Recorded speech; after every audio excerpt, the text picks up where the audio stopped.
హరే కృష్ణ హరే రామ. మనం అందరూ శ్రీకృష్ణుని దేవుడిగా ధర్మాన్ని పునరుద్ధరించేందుకు భూలోకానికి అవతారంగా వచ్చాడని తెలుసు. ఆయన లీలలు మన జీవితానికి స్ఫూర్తినిస్తాయి. కానీ కృష్ణుని చివరి క్షణాలు, ఆయన మరణ రహస్యం తెలుసుకుంటే కంటతడి పెట్టడం తప్పదు. మహాభారత యుద్ధం అనంతరం ధర్మం విజయం సాధించింది. పాండవులు సింహాసనానికి చేరుకున్నారు. అయితే కృష్ణుడు ధర్మాన్ని స్థాపించిన తర్వాత కూడా భూమిపై మానవుల పాపాలు పెరుగుతూ పోయాయి. యాదవుల సొంత ప్రజలే దుర్మార్గంలో పడ్డారు. ఇదే యాదవ వంశం అంతానికి దారి తీసింది. యాదవ వంశం వారసులు శ్రీకృష్ణుని మాతృభూమి ద్వారకలో అధర్మంలో నిమగ్నమయ్యారు. చివరికి వారు తమ ఉనికిని సైతం పోగొట్టుకున్నారు. దుర్వాస మహర్షి శాపం కారణంగా యాదవులు ఒకరినొకరు నాశనం చేసుకున్నారు. ఈ యుద్ధం చూస్తూ ఉండి కృష్ణుడు ఎంతో బాధపడ్డాడు. ద్వారకా పతనం తర్వాత కృష్ణుడు అటవీ ప్రాంతానికి వెళ్లి నిర్జనంలో విశ్రాంతి తీసుకోవాలని అనుకున్నాడు. ఆయన తన సన్నిహిత మిత్రుడు బలరాముడు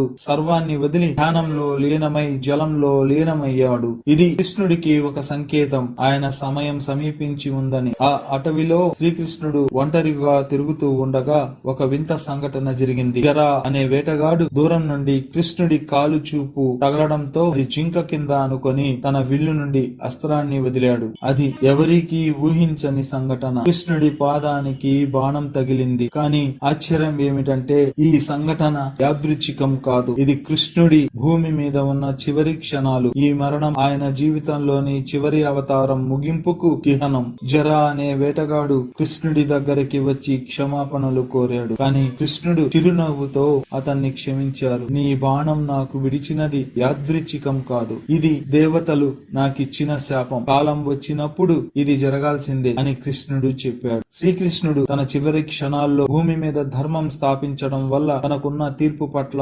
సంతృప్తిగా ఉండిపోయాడు. ఆ సమయంలో ఆయన మృత్యువుకి ముందు తన భక్తులకు ఒక గొప్ప సందేశాన్ని ఇచ్చారు. మరణం ఒక అనివార్యమైన నిజం, కానీ మన ఆత్మ ఎప్పటికీ నశించదు. ధర్మం పట్ల మానవుని భక్తి ఎల్లప్పుడూ ఉండాలి. అయితే శ్రీకృష్ణుని మరణం కేవలం ఒక భౌతిక మరణం మాత్రమే. ఆయన జీవితం ధర్మాన్ని పునరుద్ధరించడానికి భక్తుల హృదయాల్లో నిలిచిపోయేలా మారింది. కృష్ణుడు మనల్ని వదిలి వెళ్లిపోలేదు. ఆయన పాఠాలు